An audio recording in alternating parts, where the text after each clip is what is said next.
कुछ लोगों ने जिस तरह से इस देश को एक मजाक बना दिया था, तो इस तरह की वारदातें फिर से ना हो इस देश में। एक देशभक्ति की और देश प्रेम की भावना से ये फिल्म बनी है। हमारा जो ग्लोरियस पास्ट है और वेरी इनग्लोरियस चीज़ें उसमें जो हुई है उसको दर्शाती हुई एक फिल्म है। तो इसीलिए कुछ लोगों को मिर्ची लग रही है। जिन लोगों को जो है ये इस फिल्म से शायद उनके पर्दे फाश होंगे तो मिर्ची तो लगेगी। वो फॉरेन जाते हैं तो किस तरह के देश को लेकर किस तरह की वो बातें करते हैं, आपने वो भी देखा हुआ है।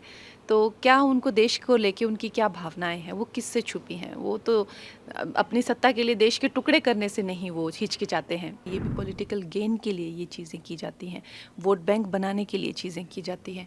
तो इनके लिए एक लोकल्स ने ही चीज़ें अपने हाथ में लिया। लगता है राज्य सरकार तो बिल्कुल इस चीज़ को लेकर नकम्मी बैठी हुई है। बॉलीवुड एक्ट्रेस और बीजेपी सांसद कंगना रनौत फिर चर्चा में है। दरअसल उन्होंने वापस लिए गए तीनों कृषि कानून को फिर से लागू करने की मांग उठाई है।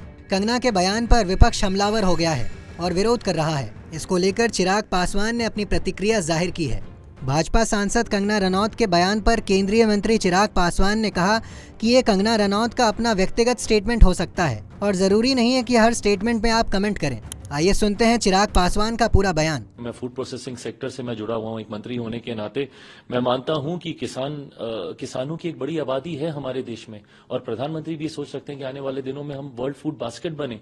देश में ही नहीं बल्कि दुनिया से हम लोग भूखमरी को हम लोग हटाएं, इतनी क्षमता हमारे देश में जो आबादी की वजह से ही आती है।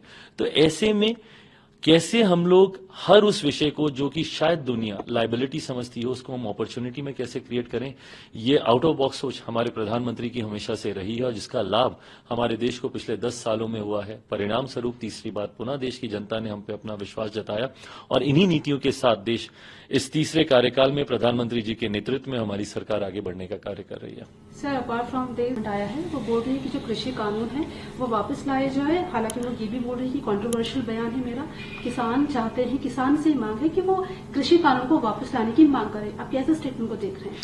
देखिए, ये कंगना का अपना व्यक्तिगत स्टेटमेंट हो सकता है एंड जरूरी नहीं है कि हर स्टेटमेंट में आप कमेंट करें, ये उनकी अपनी सोच हो सकती है। बट जब तक अधिकृत तौर पर उनकी पार्टी की तरफ से कोई ऐसी बात नहीं आती, मुझे नहीं लगता कि किसी भी हर बयान पे कोई भी टिप्पणी करके उस कंट्रोवर्सी को बढ़ाने का कोई मकसद है। जब तक सरकार की तरफ से या अधिकृत पार्टी की तरफ से कोई ऐसा स्टेटमेंट नहीं आता, मुझे नहीं लगता उस पर कमेंट करने का कोई फायदा है। वहीं आपको बता दें कि ये पहली बार नहीं है जब कंगना रनौत ने इस तरह की टिप्पणी की हो। 3 साल पहले उन्होंने महिला आंदोलनकारियों पर पैसे लेकर धरने पर बैठने का आरोप लगाया था। उसके बाद उन्होंने सिखों को लेकर भी विवादास्पद टिप्पणी की थी। साथ ही साथ उन्होंने अपनी फिल्म इमरजेंसी को लेकर भी बयान दिया था। उम्मीद यही है कि जो हमारी फिल्म संविधान को लेकर एक फिल्म बनाई है, देशभक्ति को लेकर एक फिल्म बनाई है और कुछ लोगों ने जिस तरह से इस देश को एक मजाक बना दिया था, तो इस तरह की वारदातें फिर से ना हो इस देश में। एक देशभक्ति की और देश प्रेम की भावना से ये फिल्म बनी है और हम सब बहुत प्राउड हैं इस फिल्म पे। और हमारा जो ग्लोरियस पास्ट है और वेरी इनग्लोरियस चीज़ें उसमें जो हुई है उसको दर्शाती हुई एक फिल्म है। तो इसीलिए कुछ लोगों को मिर्ची लग रही है। जिन लोगों को जो है ये इस फिल्म से शायद उनके पर्दे फाश होंगे तो मिर्ची तो लगेगी। ऐसे ही खबरों के लिए देखते रहें punjabkesari.com। साथ ही कमेंट सेक्शन में अपनी राय जरूर दें।